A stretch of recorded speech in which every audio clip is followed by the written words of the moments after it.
dia, boa tarde, boa noite, Pai da Geekers. Aqui quem fala é Santiago. Estamos em mais um episódio do nosso querido Pai da Geek Entrevista. E nesse episódio eu estou acompanhada da Daniela Bonafé. Ela é autora, ela é militante.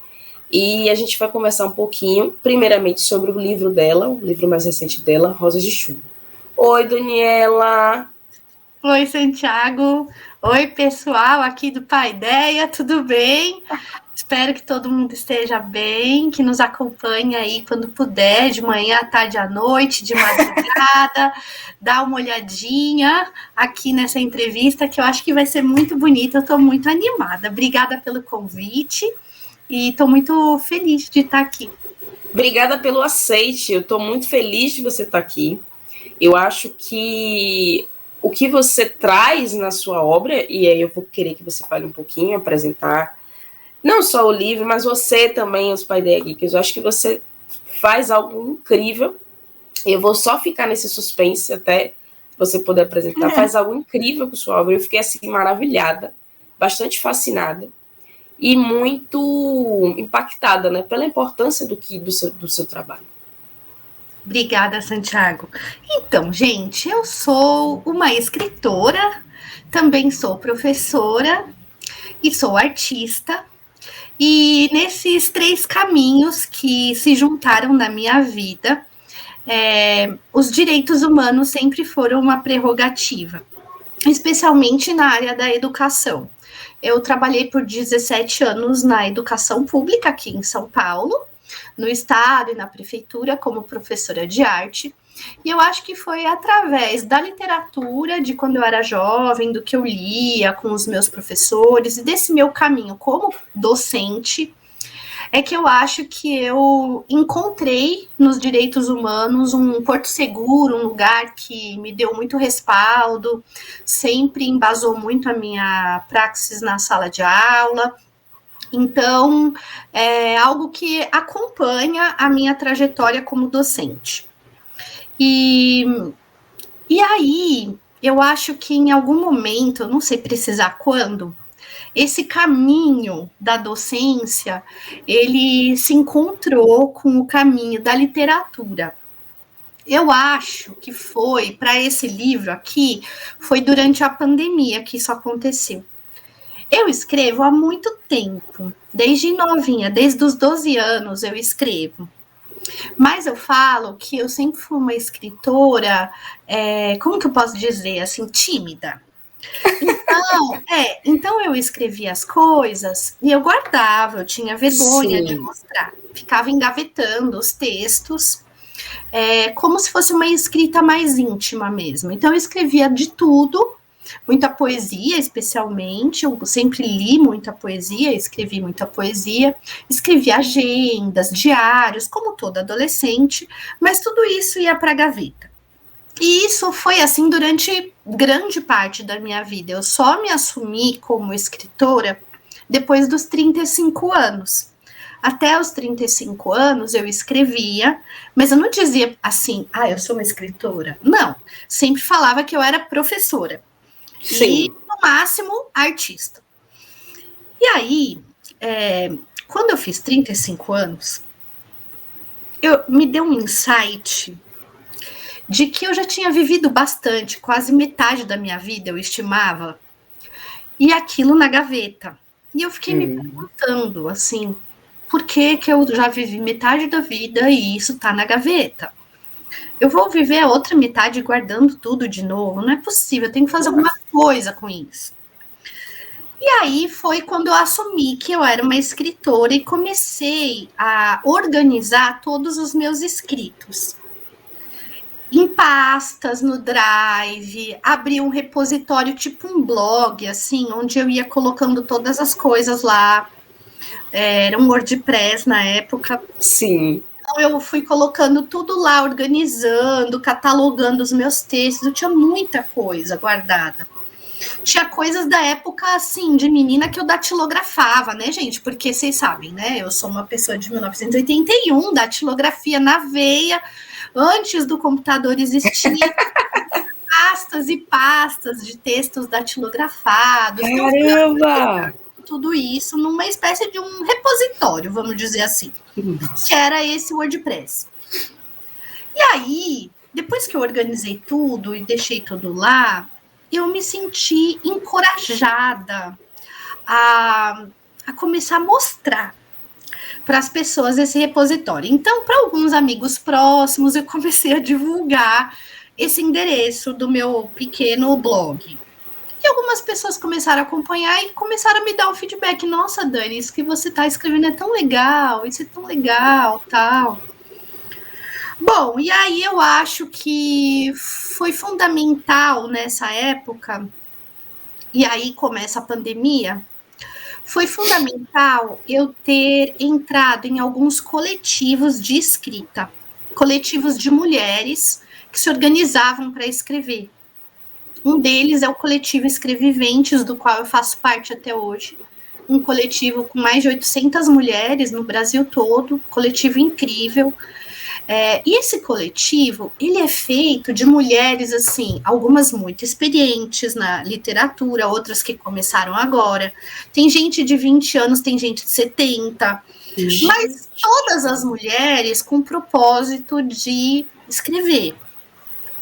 E aí eu entrei nesse coletivo e eu me senti muito encorajada pelas manas de que eu devia apresentar os meus escritos. Então, comecei a pôr algumas coisas nos grupos ali do coletivo, comecei a pôr os textos para as manas lerem, porque tem um circuito em que a gente lê uma outra, sobre textos que a gente faz, e eu comecei a me sentir bastante encorajada. E aí é que eu comecei a publicar os meus livros aí durante a pandemia. Então, esse é o meu caminho aí de escritora. E aí, quando é que a escritora faz esse encontro com a militante? O que acontece? Durante a pandemia, agora eu vou tentar focar no Rosas de Chumbo, porque você já viu que eu vou falando, eu vou embora. Não, mas eu acho que foi interessante você mostrar o caminho de como é que Dani se tornou uma escritora. Isso. Aí agora a gente vai, como é que Dani, escritora, construiu Rosas de Chumbo. Acho que Exato. Tá uma linha legal aqui. Então tá, quando a gente estava na pandemia, você deve ter percebido que a gente começou a ter um movimento bastante extremista, Sim. mais reacionário, solicitando a volta da ditadura militar. Isso aconteceu durante a pandemia. Isso e que a gente estava sob um governo muito extremo, e aí as pessoas mais, assim, eu acho, perdidas, vou dizer assim. Vamos usar essa palavra. As pessoas um pouco perdidas,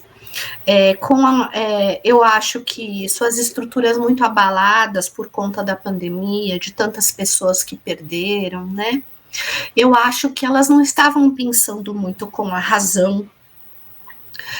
E aí elas começaram a dizer essas coisas, que era melhor o retorno da ditadura, que as pessoas eram mais felizes quando tudo era simplesmente determinado por uma pessoa que dita regras.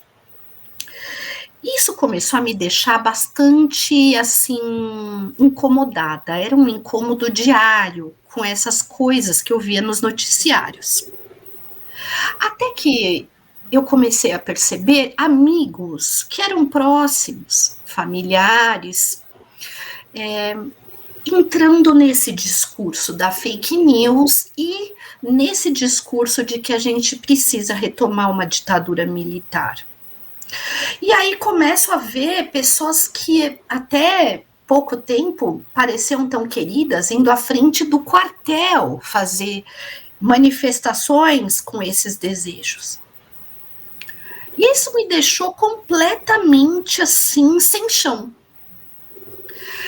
Primeiro porque, como docente, eu nunca, jamais entendi o caminho da opressão como um caminho possível. Sim. Como docente, como uma pessoa ligada à educação, ao protagonismo dos jovens, das crianças, uma pessoa que durante tantos anos, né, lecionando nas periferias para que essas pessoas pudessem,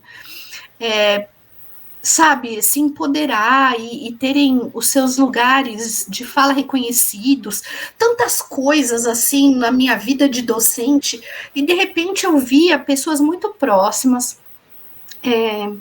contra tudo aquilo que eu acreditava como educadora, primeiro, né? Como educadora. Depois, eu comecei a pensar que não era só educadora, eu como cidadã também não conseguia lidar com aquelas falas, com aqueles pedidos. Isso começou a me deixar muito incomodada. E aí, eu comecei a escrever alguns pequenos manifestos, assim, num caderno, e falei, não, eu preciso escrever alguma coisa realmente sobre esse período. Eu acho que a literatura agora, ela pode me servir de uma forma, assim, que eu consiga trazer ficção, mas também algo mais pedagógico, mais, de fato, educativo sobre por que a gente não deve pedir o retorno da ditadura, né? Sobre por que isso não é bom. Será que as pessoas de verdade sabem? Porque eu, como uma professora freiriana, que acredito numa pedagogia de esperança, inclusive, eu não consigo me conformar e acreditar que aquela pessoa, ela não vai ter o seu pensamento transformado, que ela não pode ser tocada. Eu acredito na educação como um caminho para as pessoas mudarem suas visões de mundo, né? E agirem no mundo de forma mais responsável, autônoma. Então, eu fiquei pensando em como eu ia escrever alguma coisa que desse conta não só da escritora, mas também da docente e da cidadã, né? Não que a literatura sirva só para isso. Eu não acho que a literatura ela precisa ser panfletária, militante, nada disso. A literatura, o legal dela, ela é ser um campo para tudo, né? Para você possibilidades, inventar, para você inventar o que você quiser, um mundo extraordinário, para você ir para o erótico, para, sabe, para qualquer lugar. Mas naquele momento, eu queria muito a literatura me servindo para isso. Bom, então parou aí, surgiu esse desejo. Agora, por que eu fui falar de mulheres na ditadura? Porque daí é um recorte, né? É verdade. Então, assim, eu poderia falar sobre o período, eu poderia falar sobre, sei lá, qualquer coisa do período. Poderia trabalhar com biografia, poderia fazer contos, poderia fazer poemas, mas por que eu escolhi recorte e resolvi escrever um romance híbrido, né? Porque aí é um outro lugar. Então, aí tem uma coisa, esse recorte de trabalhar com mulheres, ele tá na minha escrita desde que eu sou muito nova. Então, óbvio que durante grande parte da adolescência eu falei muito de amor, porque eu era aquela apaixonada, né? Assim, a última romântica.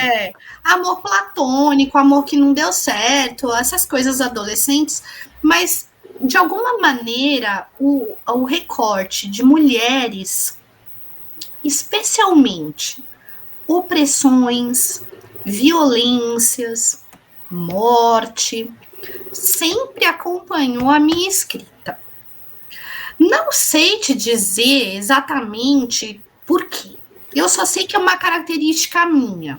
E é algo que eu gosto de falar, gosto de pesquisar, me sinto confortável. Tem gente que fala, ai, Dani, essa escrita é muito dura, pelo amor de Deus. Eu, por exemplo, não consigo pensar em escrever um livro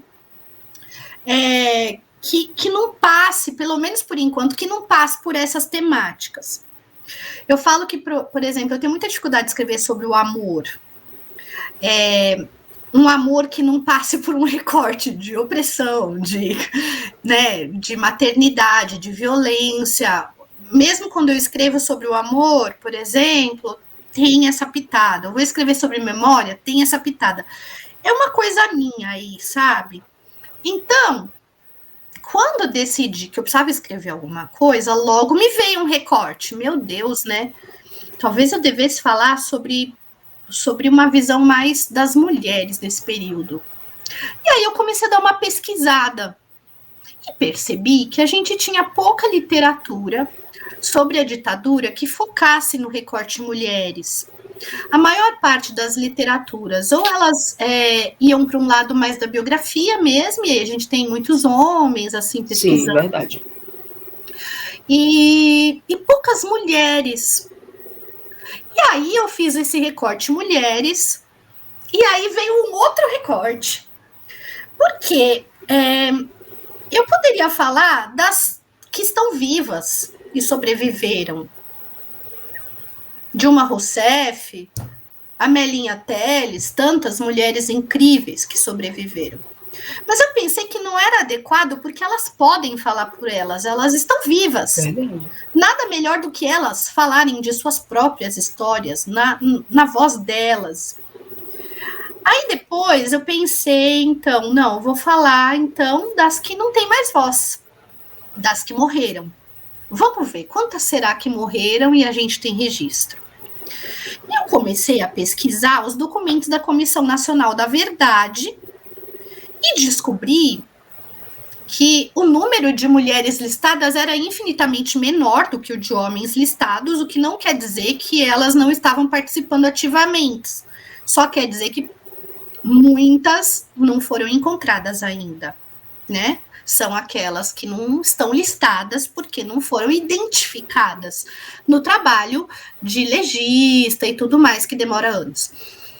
E aí, quando eu fiz esse en passant aí rápido, eu falei, puxa, eu acho que esse é o meu recorte. Eu quero falar, então, da ditadura militar, de mulheres que morreram, que foram torturadas, estão listadas, aquelas que eu tiver o maior número possível de informações.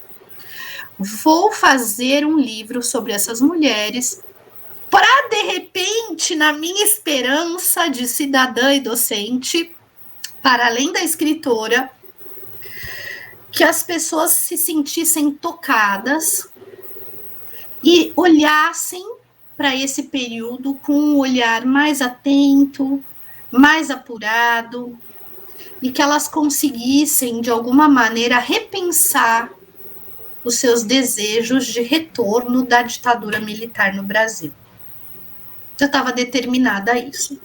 E assim é que eu decidi que eu ia começar o Rosas de Chumbo. E aí comecei.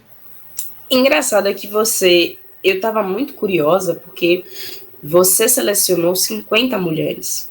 E eu estava querendo muito entender o que te fez selecionar as mulheres que você selecionou. E eu acho que você acabou me respondendo. São as mulheres que tinham o maior número de informações possíveis. Porque, veja, eu acho assim, ó. Eu não sou uma historiadora.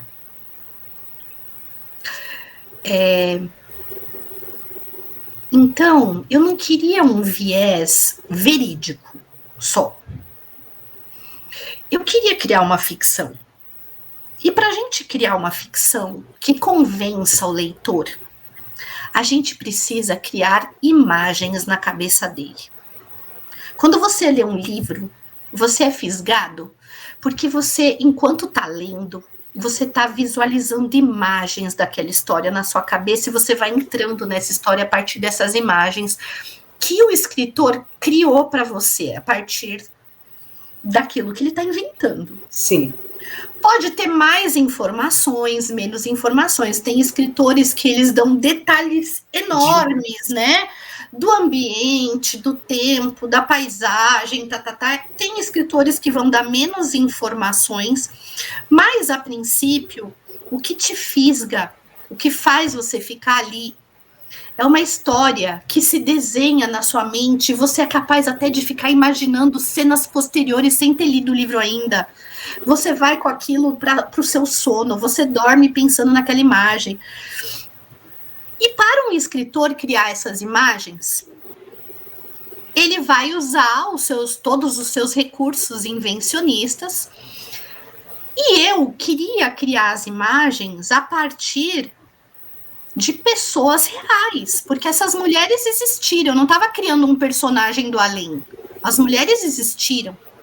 Então, eu queria encontrar o maior número de informações de cada mulher que me repertoriasse para que eu fosse capaz de criar imagens muito sólidas, incrivelmente bonitas e instigantes para o leitor. Então, eu fui pesquisar mulheres, e aí essas mulheres, quando a gente vai nos documentos da Comissão Nacional da Verdade, eu acho legal falar isso, que é assim, ninguém vai lá ler. Você não é assim, hoje é segunda-feira, 8 horas da noite. Vou lá ler, acho que tem um tempo livre.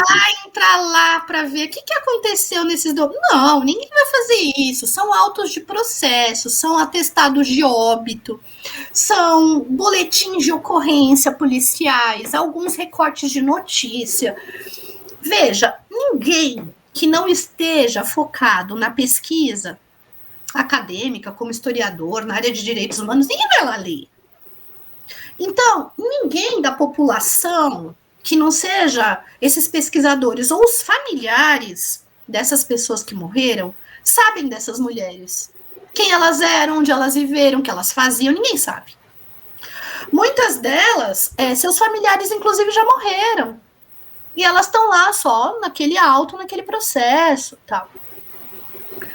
E eu queria fazer com que as pessoas pudessem ler algo que fosse palatável, instigante, interessante, que não parecesse um auto de processo, um obituário, e que essa pessoa se interessasse e pensasse, puxa, essa mulher não era um nome, ela teve uma vida, ela tinha uma história, olha só o que ela viveu, olha só o que eu já imaginei sobre ela, aqui a partir dessas imagens.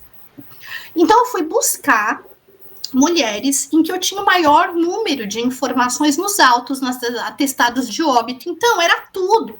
Eu digitava lá o nome da mulher nos documentos da Comissão Nacional da Verdade e comecei a ler. Como que ela morreu, a notícia de como ela morreu e estava no jornal. Depois, como que o juiz contestou e não foi daquele jeito a morte. A carta que encontraram na bolsa da mulher, uma peça de teatro que ela fez não sei onde, aí depois tem um artigo sobre ela, o filho que escreveu anos depois sobre ela. Então, assim, fui catando tudo que eu conseguia sobre cada uma delas.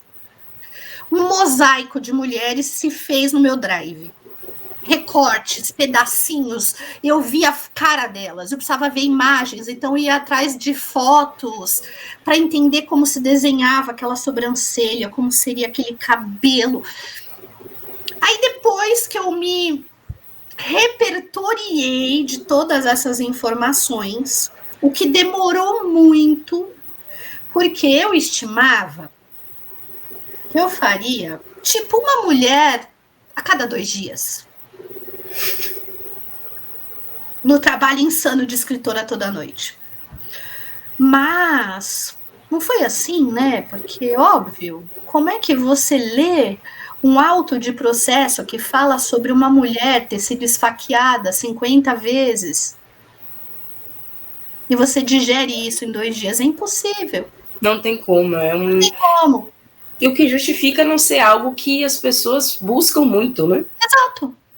Então, assim, então eu tinha que ler, pesquisar muito, digerir aquilo por dias, depurar e tentar criar imagens que fossem possíveis de serem lidas, imaginadas, ainda que doídas, muitas delas, sem perder a ternura também, porque precisava ter beleza.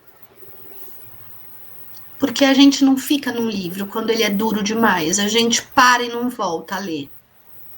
E eu lembro de ter mandado ele para algumas pessoas, para algumas amigas escritoras, e elas falavam assim, uma delas, né, a Júnia, por exemplo, que é essa amiga que fez a orelha do livro, ela falou, Dani, eu precisei parar 2 vezes, mas eu retomei, eu queria voltar.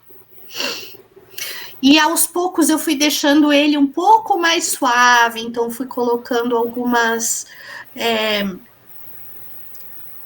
poemas, algumas músicas, pus algumas citações, fui trazendo devagar determinadas levezas, né? Então, essa pesquisa, ela foi longa, viu, Santiago? Ela durou, assim, 8 meses. Lendo, e escrevendo pequenas coisas, e recortando, e pondo, e organizando. Aí, depois disso, eu comecei a escrever. E aí, isso demorou quase 1 ano e meio. Então, foi um processo bem demorado, assim. Mas eu também não estava com pressa. Eu queria que ficasse muito bom, muito bonito, que eu pudesse fazer jus, sabe? Que o livro fosse merecedor dos nomes dessas mulheres ali. Não era um livro qualquer. Então eu fui trabalhando nele com muita dedicação e muito tempo. Pensei em desistir muitas vezes. E todas as vezes alguém me convenceu que eu deveria continuar.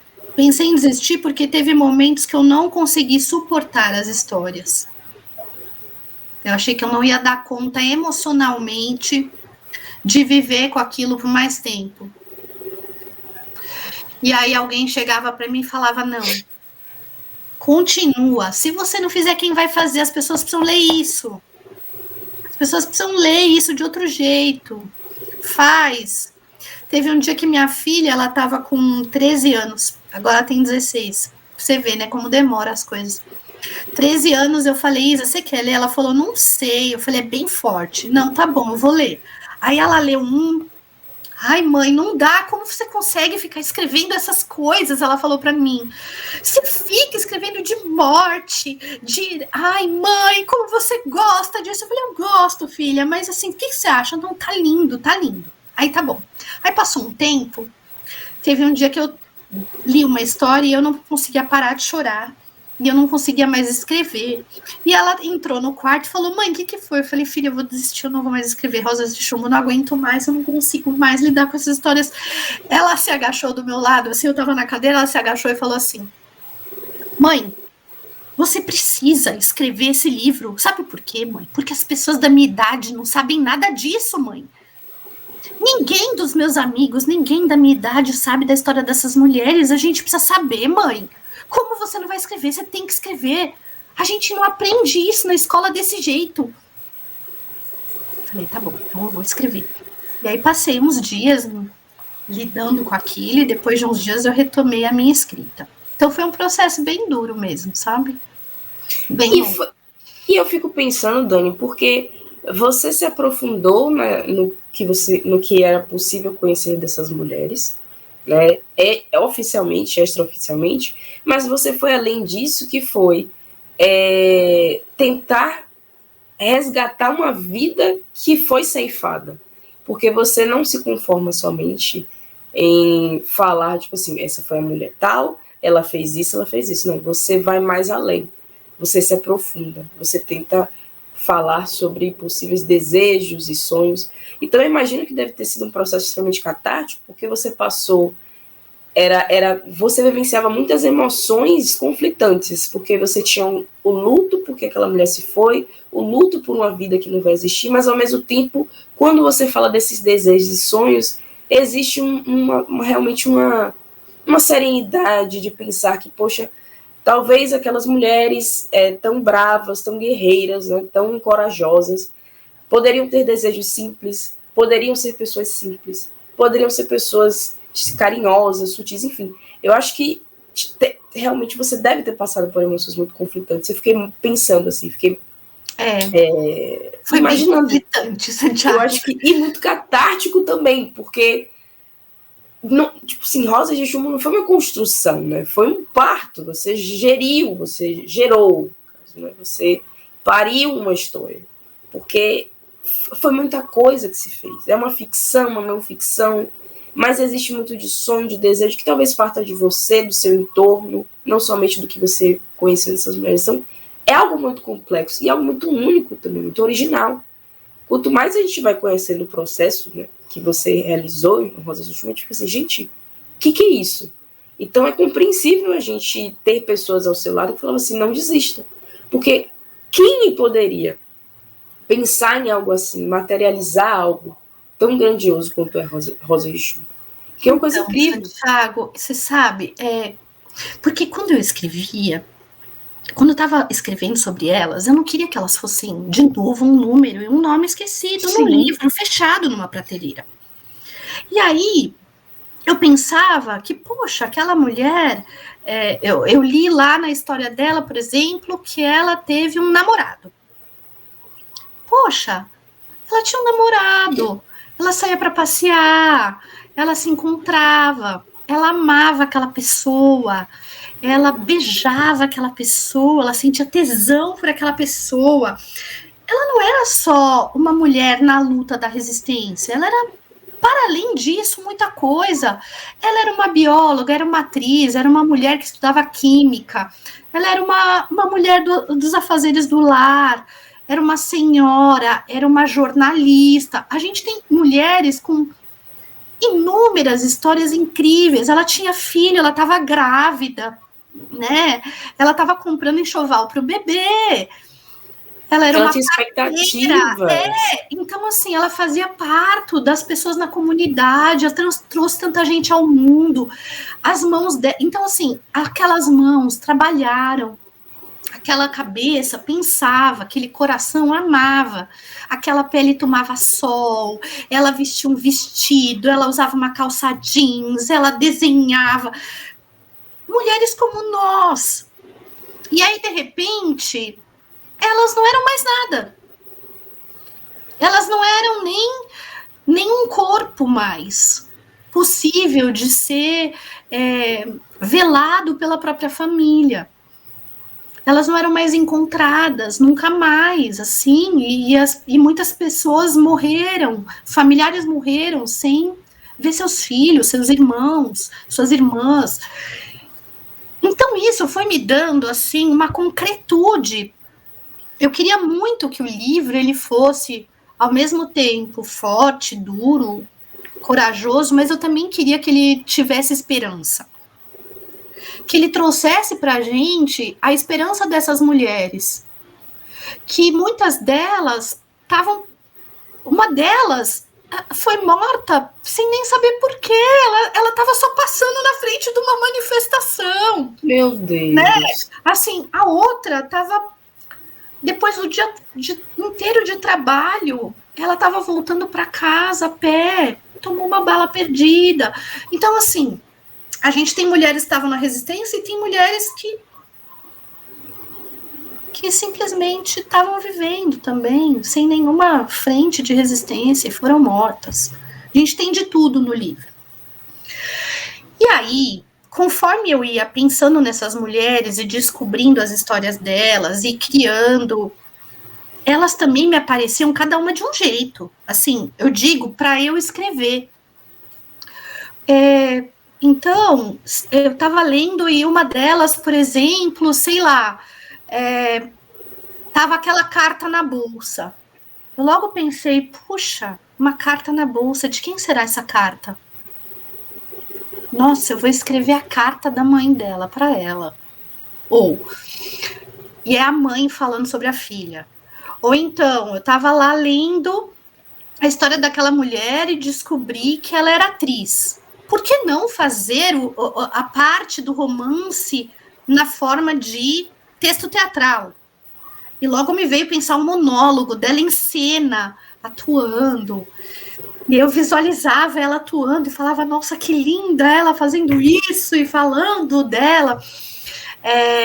Então, alguns textos são nas vozes dessas mulheres mortas.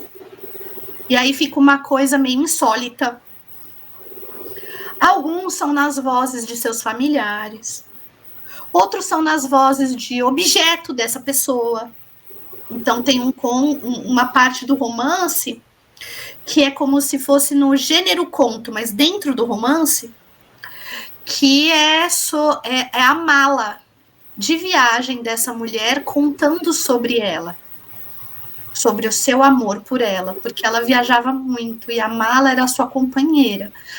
E a mala, por exemplo, foi utilizada para guardar o corpo morto dela, esquartejado, que jogaram pelo avião. Então, a mala que tinha acompanhado tantas belezas da vida daquela mulher também guardou com todo o amor e cuidado o corpo dela para ela ser jogada ao mar, né, ao rio. Então tem de tudo no livro. E aí cada mulher ia me aparecendo. Olha só que loucura. Tipo, uma cara, uma história num gênero diferente literário, mas eu entendia que tudo isso fazia parte de uma única coisa. E eu sempre escrevi meio assim, quando é narrativa mais longa.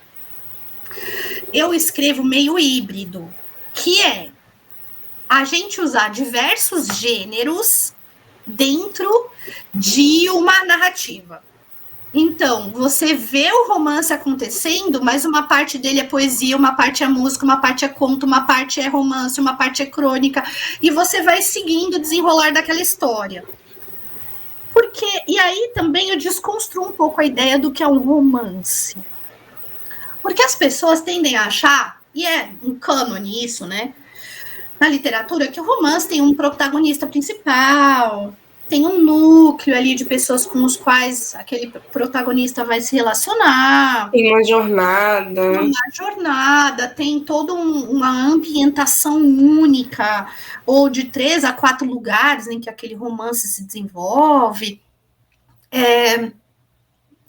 E eu desenhei Rosas de Chumbo como um romance que quebra um pouco isso, porque eu não tenho...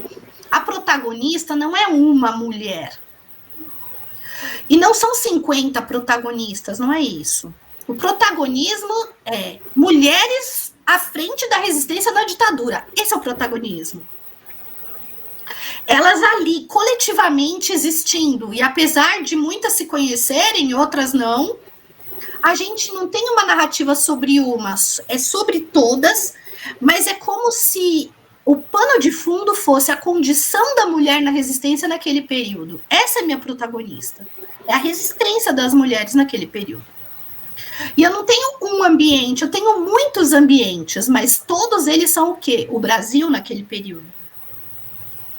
Então ele é um romance que eu chamo híbrido, então por isso que ele tem muitos gêneros. Um romance literário, não é um romance de entretenimento, é um romance literário e histórico, ele tem um fundo histórico. Você consegue ver um panorama do Brasil, você entende as músicas da época, ele está organizado de forma cronológica, então você consegue entender quem estava governando, né? Que momento é Geisel, que momento é outra pessoa, e assim por diante. Então, ele é um romance que vai acompanhar um período histórico. E ele não tem um desfecho, como os romances podem apresentar. Não tem um desfecho, porque se eu tenho em 2021 as pessoas pedindo o retorno da ditadura, e eu tenho há 3 semanas as pessoas ainda fazendo identificação de corpos na vala de Perus, meu romance ele continua atual. Ele segue. Essas mulheres seguem. E a gente não está vivendo uma ditadura hoje, né? Que muito bom. Mas a gente continua a ver diversos modos de operação, de apagamento, silenciamento e morte sistemática de mulheres. Isso permanece desde aqueles tempos. Não de forma institucionalizada, como é na ditadura militar, mas a gente sempre tem essas mortes acontecendo através das mãos dos homens. Muitos deles homens de poder, e eu não vou dizer que está institucionalizado, mas a gente tem uma violência que nem é mais velada, ela é escancarada, né? Contra mulheres, mulheres pobres, mulheres negras, mulheres indígenas, mulheres trans. Então, nunca é demais a gente falar sobre essas coisas. E eu acho que é importante a gente manter determinadas pautas sendo faladas. A gente não pode esquecer essas histórias deletar a memória, pronto, acabou, o que a gente tem hoje não reflete nada do que já vivemos, não dá. Então, eu acho que Rosas de Chumbo, ele é um livro que dá uma sobrevida para essas mulheres, com um pouco de esperança, para a gente manter essas lembranças vivas e entender que o passado não pode ser apagado, ele é fundamental para a gente entender onde a gente está e o que a gente não quer mais repetir. É um processo, né, de autoeducação, eu acho, ler Rosas de Chumbo, assim. Eu acredito que sim, porque eu acho que a gente está num momento muito delicado que histórias como Rosa de Chumbo, elas são extremamente necessárias, são urgentes. Né? Acho que não é uma mísera necessidade, é uma urgência. Porque, como você falou, tipo assim, o livro ele não tem um desfecho, porque eu vejo o livro como um rio e que ele deságua na realidade e a realidade continua fluindo. Né? Exato. Essa realidade de violência contra as mulheres, um pano de fundo diferente, mas ainda assim uma violência sistemática contra as mulheres. E existe esse fantasma de uma ditadura, não concretizada como no pano de fundo de Rosa de Chumbo, mas ainda assim um fantasma que ele está ali, que ele nos assombra, que ele está a qualquer momento prestes a se corporificar. Né? De deixar de ser um fantasma e voltar a ter a vida e voltar a ter um corpo. Então, é muito doloroso se aprofundar em Rosas de Chumbo, mas eu acho que é urgente esse livro, porque a gente precisa ter alguma esperança de que transformar números e o que outrora foram corpos em histórias possam de alguma forma tocar as pessoas. Apesar de que a gente precisar recorrer a isso para que as pessoas se sensibilizem, já é problemático. Não deveria ser desse jeito. Isso é muito triste. Isso é muito triste. Mas eu acho que a questão talvez não seja nem isso, né, Dani? Seja a questão de que existe um resgate de narrativas, porque existe uma narrativa que é muito veiculada por pessoas muito antigas, de que, tipo assim, mas naquele tempo que era bom, inclusive em referência à educação. Não, a educação naquele tempo era tudo. E eu acho que é essa falta do resgate dessas histórias, das pessoas que viviam, que faz com que uma narrativa hegemônica, uma narrativa que favorece que essas pessoas queiram a volta disso, que ela prevaleça. E aí eu queria linkar Rosa de Chumbo com, por exemplo, Ainda Estou Aqui. Porque é a gente, tipo assim, até mesmo a gente que entende a gravidade daquele processo, eu acho que a gente não consegue entender a gravidade de fato daquilo ali, porque a gente não mergulha nas histórias. Da importância do seu trabalho, da importância do trabalho de jornalismo investigativo, né? Da gente realmente se aprofundar nas histórias de vida, porque senão a gente não tem a noção da profundidade, do quão pavoroso e tenebroso foi aquele tempo. E até mesmo a gente que entende os horrores da ditadura, eu acho que a gente, para que a gente não se perca, né? Que a gente tenha realmente uma noção de que aquilo foi aterrorizante, que foi um absurdo, que foi algo hediondo, como a gente sabe que as pessoas sentem com o nazismo, com o holocausto, e que a gente precisa também achar da mesma coisa, da mesma forma, com a escravidão e o genocídio, né, dos povos originários. Então, é difícil, né, a gente falar sobre a barbárie, né? A barbárie, ela nos acompanha, né, na história da humanidade, e sempre vão ter aqueles que vão praticá-la, e sempre vão ter as pessoas que vão estar na pele de quem vive e sofre com a barbárie. Mas as histórias, né, que nos contam, como a gente estava falando, hegemônicas, elas sempre dão um jeito de invisibilizar as vítimas. Não é à toa que as narrativas, elas sofrem aí uma disputa. É uma disputa de poder. Então, quando eu escrevo Rosas de Chumbo, eu estou disposta a entrar nessa disputa de poder. Eu sou uma pequena escritora, eu digo, sou uma professora, uma escritora, não sou conhecida, mas nesse livro eu tento fazer uma parte de disputa de poder nas narrativas. A gente precisa, de alguma maneira, abocanhar o pedaço que nos compete a abocanhar e dizer, olha, não é bem assim. Não foi isso. Então, assim, não sei o quanto isso vai reverberar, mas eu sinto dentro de mim que é importante eu, como escritora, como docente, como cidadã, fazer isso. E dizer, olha, não foi bem assim. Não foi bem assim. Tenho aqui um livro que eu demorei muito para escrever, que eu pesquisei e tal.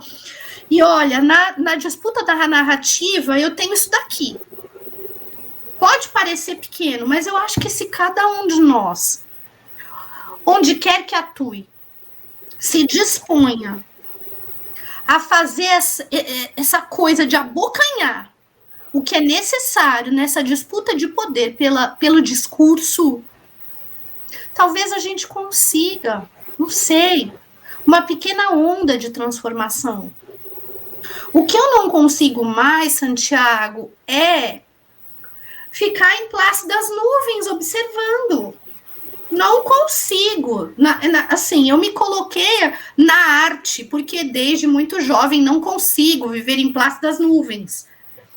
Acho a arte um lugar de transformação, da gente usar a arte, né, com diversos propósitos.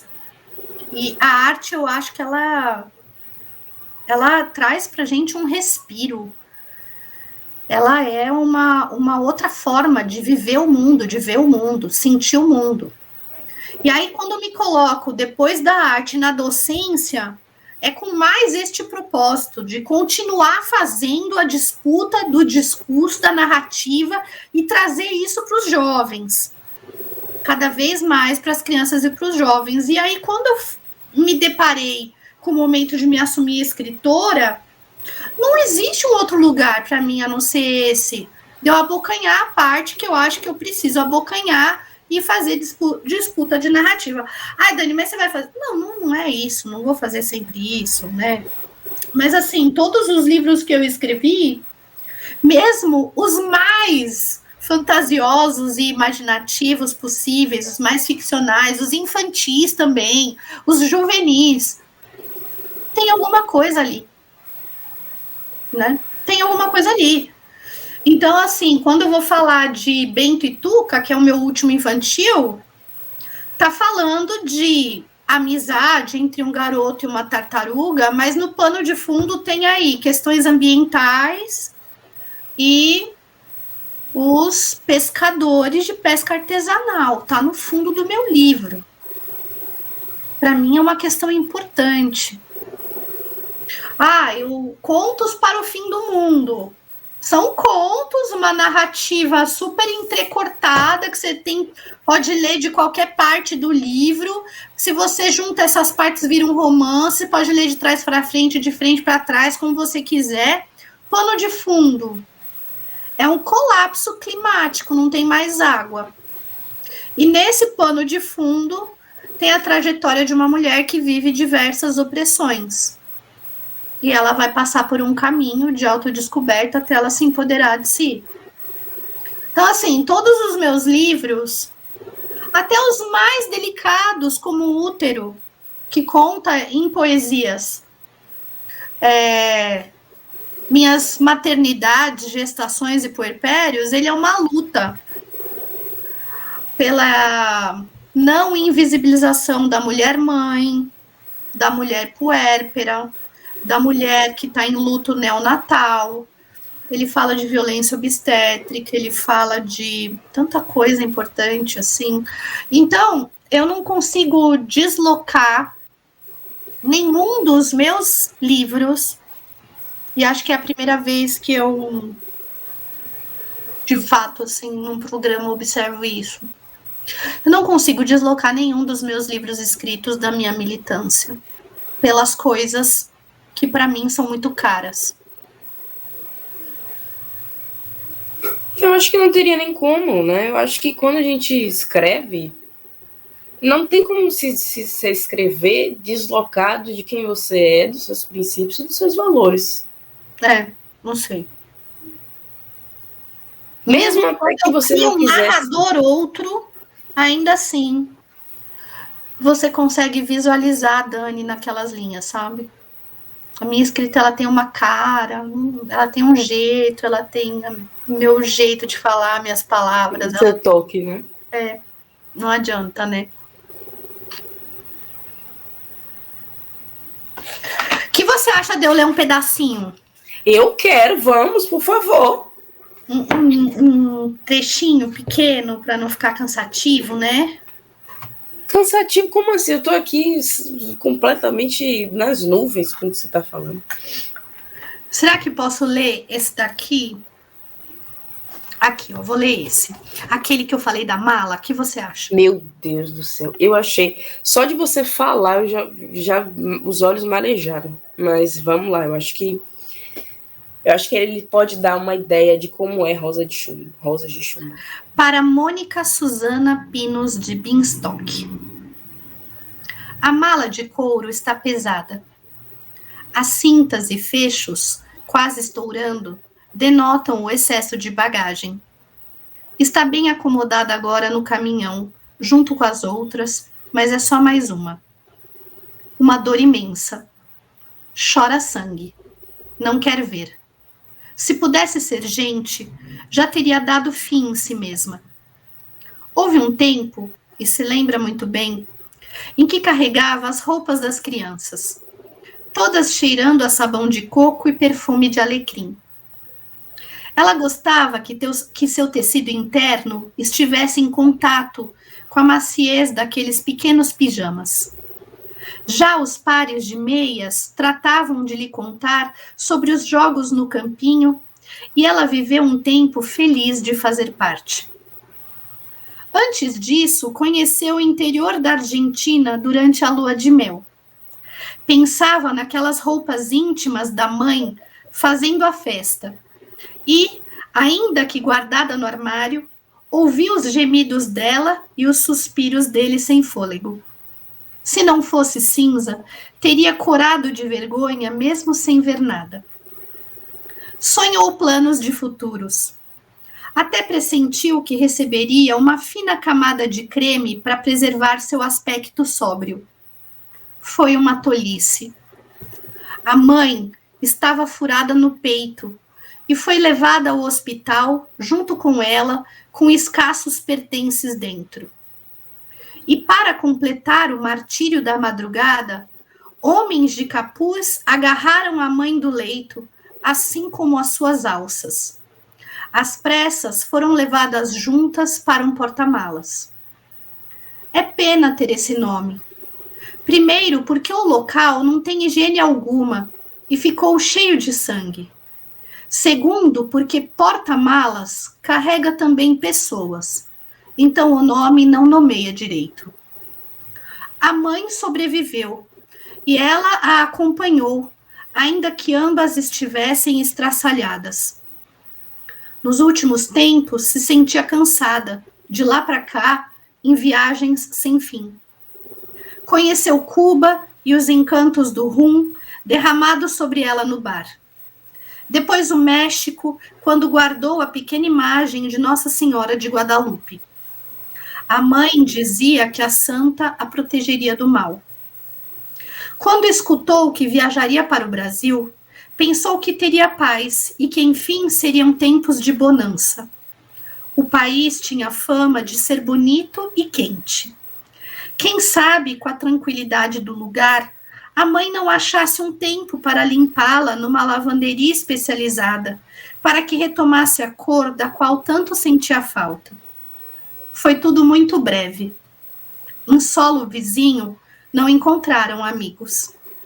Numa noite, quando menos esperava, foi tomada por uma mão rude e áspera, que a atirou com força de um demônio sobre a mãe.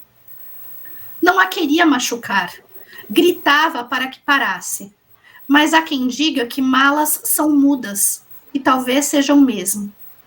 E as mães não se calam mesmo quando já não têm voz. Suas fivelas arrancaram a pele das costas da mãe. E a mala chorou de vê-la assim, nua, mas não como na noite de núpcias. Horrorizada, viu a mãe apanhar até não sobrar dentes. E depois, já dobrada ao meio, com os membros picotados, morta de dar repulsa, foi colocada em seu interior. Estava envergonhada de não poder dar-lhe o conforto que merecia. O forro, já gasto dos anos, era tudo o que tinha para abraçá-la e o fez com todas as forças. Fecha os olhos no caminhão e reza pedindo que a santa lhe tire a vida também. Balança a cada buraco nas vias. Todas as malas estão quietas, lado a lado, chorando seus mortos. Sem cuidado, depois de muito tempo, a colocam num avião militar quadrimotor junto com outra carga.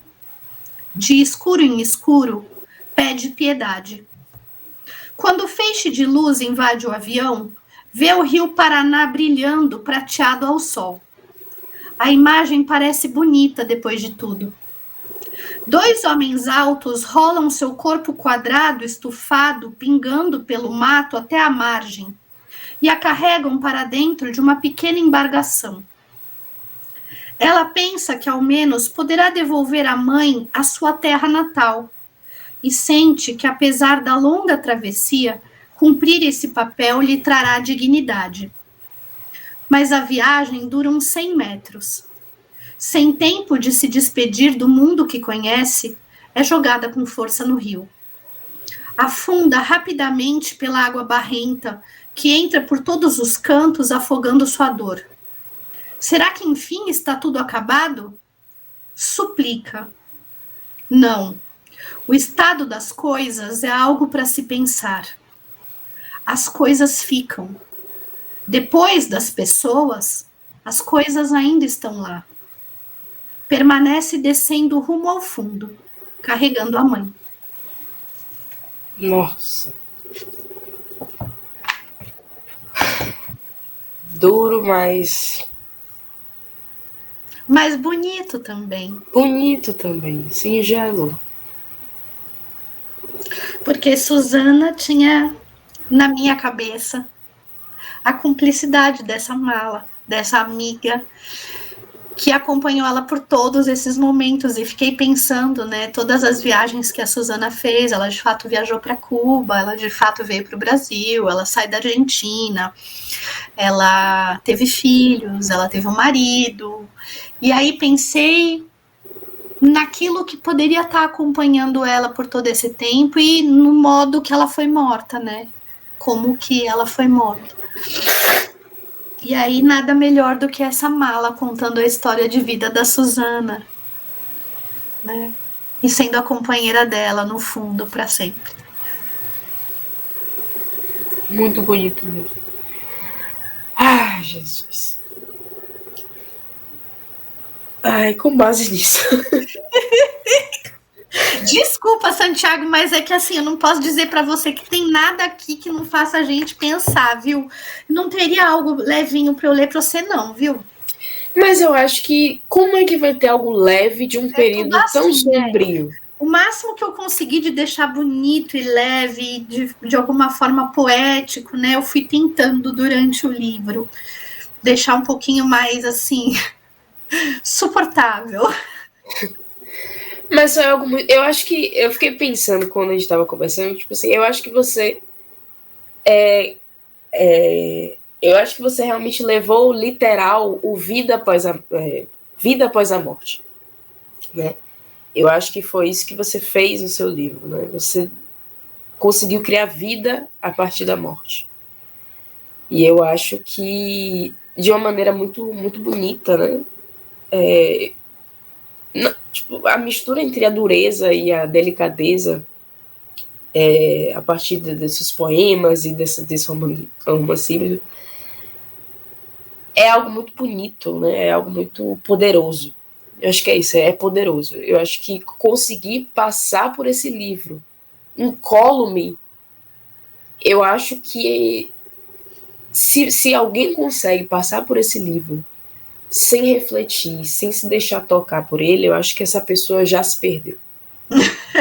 Já se perdeu, acho que espero que sim, viu, Santiago? Era o meu desejo, que ele tocasse as pessoas, assim.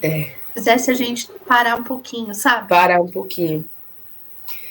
E vem cá, como é que tem sido isso? Você tem percebido Rosas fazendo isso? Olha, eu fiz uma pré-venda, né, dele para poder fazer essa impressão. Nessa pré-venda eu vendi 150 exemplares, foi muito bom. E aí as pessoas estão devagar me dando as devolutivas. E outros livros eu agora estou vendendo nas feiras literárias, eu fui para a Flima, tem a Flipei que eu vou participar agora, no segundo semestre, tem a Flaam, várias feirinhas em que eu vou levar o livro para continuar vendendo, né, e tal. Então eu ainda vou ter muitos feedbacks. Eu tô tendo bons feedbacks até o momento, assim. Todo mundo tá falando, as pessoas que leram, né? Quem já leu, tá falando que gostou muito, que é muito bonito, que é muito forte, que é um livro que precisa ser lido, que ele é urgente, ele é necessário. Cada um meio que se identifica com uma parte. Então, passei por uma outra entrevista em que, para a pessoa que me entrevistou, era um poema. Para uma outra pessoa, foi uma parte do livro que é mais na narrativa, mais longa, né? Então, eu tô tendo vários tipos de feedbacks. Assim, o que todo mundo tá me dizendo é que tá muito lindo graficamente, que tá muito bem feito, que tá muito bem escrito e que ele tá muito bonito e forte. É o que eu estou ouvindo por enquanto, assim. Eu acho que ele tá fazendo um bom papel. E o que você gostaria, Dani? Que as pessoas, que ficasse com as pessoas após lerem Rosas de Chumbo? Eu queria que elas sentissem coragem para seguir adiante. Queria que elas sentissem essa esperança de dias melhores.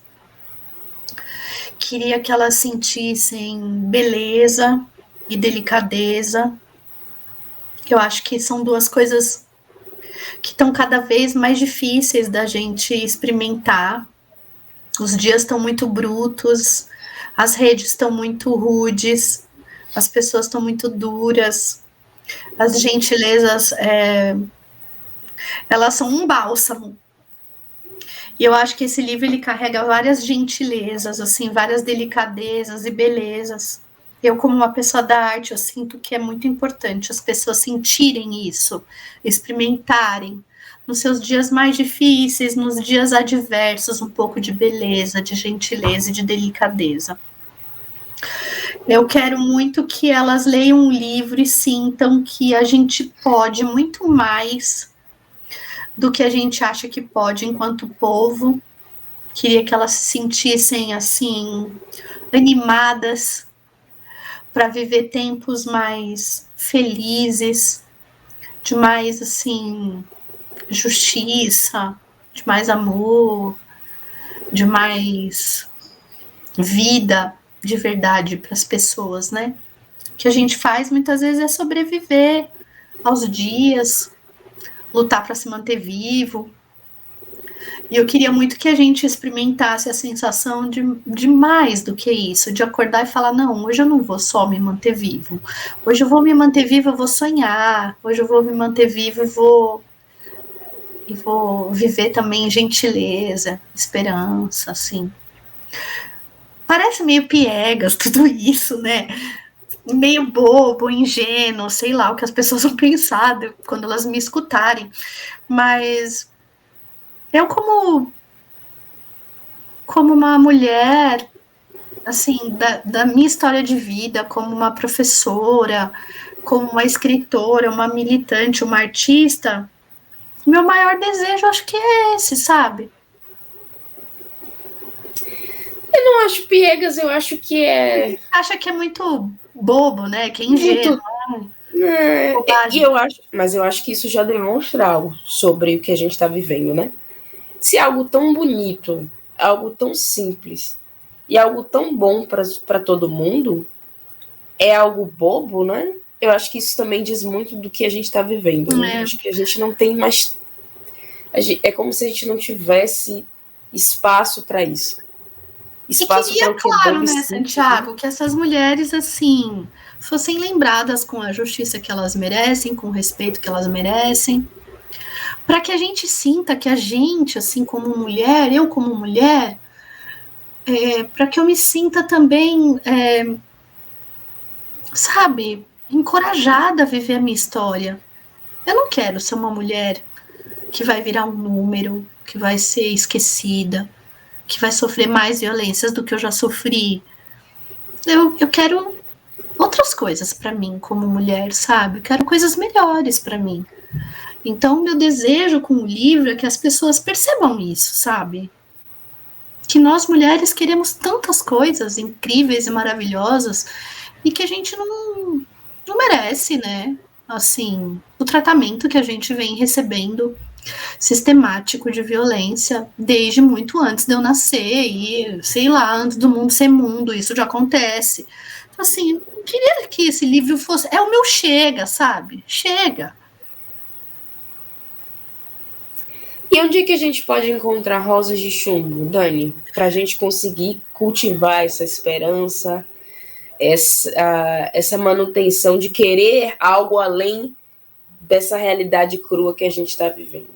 Olha, Rosas de Chumbo pode ser comprado diretamente comigo, se você quiser o meu autógrafo, sim, o meu bilhetinho, Aí ele tá aqui comigo, ainda tem vários exemplares, a pessoa pode encomendar esse daqui, maravilhoso, essa capa linda. Muito bonito. Da minha maravilhosa editora Jéssica Jankowski, da editora Toma aí um Poema. Ela que fez essa arte gráfica. O livro tá maravilhoso, ele tem páginas assim, ó, dividindo os anos. Nossa! E aí depois vem, né, a parte do livro. Ele tem também ilustração, olha, que lindo, com as rosas. Muito bonito. Aí eu coloco as pétalas de rosa. Ai, meu Deus! No livro para você encontrar umas Jesus. pétalas. Entendeu? Ele vai com um bilhetinho da autora por você apoiar o projeto. Ele vai com dedicatória, tem a playlist para ouvir no QR Code com as músicas da época para você fazer uma viagem imersiva ao período. Então você pode ir lendo e ouvindo. São 8 horas direto de músicas do período de 1964 a 1983. Então ele está muito lindo. O livro pode ser comprado diretamente comigo, tipo Pix, eu aceito você fazer um depósito, mandar dinheirinho, o que você quiser. Você pode comprar também na editora Talp, ele tá no catálogo, e aí manda para qualquer lugar do Brasil, só que daí não vai com o meu autógrafo, vai direto da editora. E você encontra em algumas bibliotecas. Então eu tô tentando disponibilizar ele em algumas bibliotecas. Então, ele já está na Mário de Andrade, aqui em São Paulo, já está na Biblioteca Nacional, para catálogo e para as pessoas consultarem. Já enviei alguns exemplares para escolas públicas onde eu lecionei, então estou deixando em alguns pontos. Eu coloquei um deles, por exemplo, em itinerância, deixei o livro no banco, espero que alguém pegue e mande para outra pessoa, e aí ele vai passando na corrente do livro. Eu tô nas feirinhas todas que eu posso, dentro dos meus horários, né, assim, e possibilidades como professora, mãe e tudo mais. Então eu tô no máximo de eventos que eu posso para divulgar o livro. E eu espero, daqui a um tempo, depois que a gente fizer todo esse processo da parte física do livro e tal, Eu desejo um dia transformar ele em algo que possa ser acessado digitalmente e gratuitamente. Eu ainda não sei como eu vou fazer isso, mas eu desejo fazer isso. Eu ainda não fiz o lançamento do livro, eu ia fazer, mas aí eu tive um problema de saúde muito importante do meu pai nesse primeiro semestre, que me impossibilitou de fazer o lançamento. Eu vou fazer provavelmente agora no mês de agosto, por aí. Eu vou fazer o lançamento com calma. E aí espero que todo mundo que tiver por aqui apareça. É isso, gente. Esse é o Rosas de Chumbo. Gente, eu já tô pensando já em amigas que eu vou indicar esse livro. Eu acho que vai todo mundo já pensei já. Viu? Ele saiu pelo selo Praga, que tá aqui, ó. Cadê? Aqui. Isso. Que é da Toma aí um Poema, que é um selo deles para o que eles chamam de livraços. Eu adorei. Livraços. Aí tem tão a ver, né, com essa coisa. Tem muito a ver. Assim, os livraços, assim, livros que são especiais, importantes, que eles julgam que tem aí um bom arcabouço. Então saiu por esse selo, que eu fiquei super orgulhosa. E aí ele tem o Pós-Fácil da Melinha Teles, que é uma militante dos direitos humanos, uma mulher que viveu as torturas, e que leu o livro e de forma muito generosa contribuiu com suas histórias. Ele tem o prefácio da Monique Bonomini, que é uma historiadora em que a pesquisa dela é sobre a ditadura militar, então ela fez um prefácio lindo. Tem também o pós-fácio maravilhoso da Mel Renault, que é uma mulher muito generosa da área da poesia, que fez muitas leituras de trechos do meu livro. A Orelha da Júnia Paixão, que é uma poeta maravilhosa, incrível, que eu recomendo muito que se leia.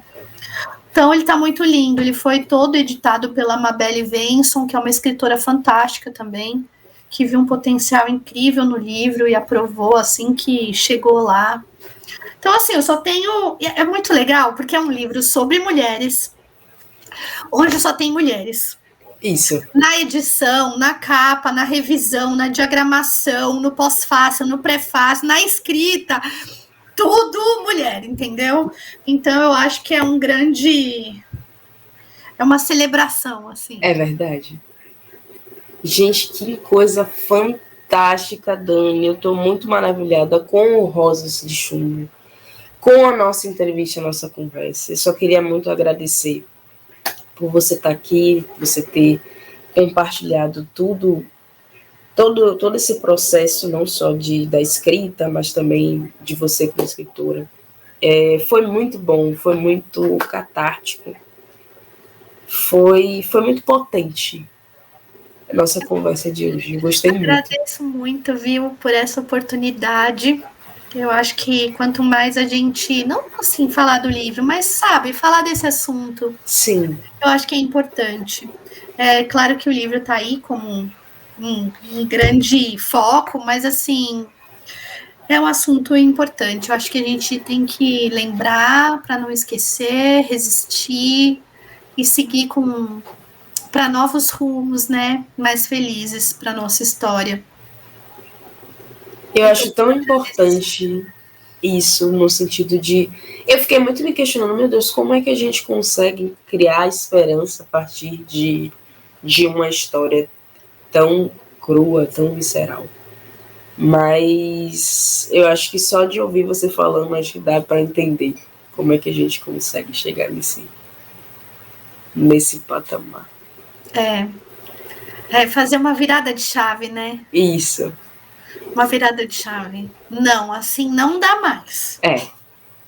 Esse livro me mostra que a gente pode continuar sonhando como elas estavam fazendo, que não precisa de nenhuma interrupção abrupta, de nenhum sonho dessa forma, né? Porque a gente não deve admitir essas interrupções, né? Não deve, jamais, nem pedir para que isso retorne. Não é verdade. Ai, Dani, obrigada, viu? Obrigado. Eu acho que realmente era o que nós precisávamos no dia de hoje, no vídeo de hoje, na entrevista de hoje. Eu acho que você fez um trabalho incrível. E eu acho que você fez jus, né, ao que a história de vida dessas mulheres, né? Eu acho que é impossível ler esse livro e continuar achando que elas são números ou são corpos que não existem, que não estão registrados, que não foram identificados, que não foram encontrados. E eu acho que também dá força para a gente continuar batalhando pela continuidade dos trabalhos de identificação de todas essas pessoas que estão desaparecidas até hoje. Em que a gente, eu acho que é um absurdo uma família conviver com o desaparecimento. Mais absurdo ainda quando a gente sabe que esse desaparecimento é provocado pelo Estado, um Estado que deveria proteger as pessoas, né? Então, eu acho que o livro também, ele nos dá mais força para seguir na luta pela identificação de todas as pessoas que estão desaparecidas desde aquela época e que foram vítimas da opressão do Estado. É um trabalho fundamental que foi paralisado durante um tempo no último governo e que está sendo retomado, né? Que bom. Também os documentos, né, Dani? Porque, tipo, se não fossem os documentos, o acesso a você conhecer o que se passou com essas mulheres... A importância da presidenta Dilma na ação de implantar, né, tudo isso, assim. Olha, não tenho o que falar, né, gente? É verdade.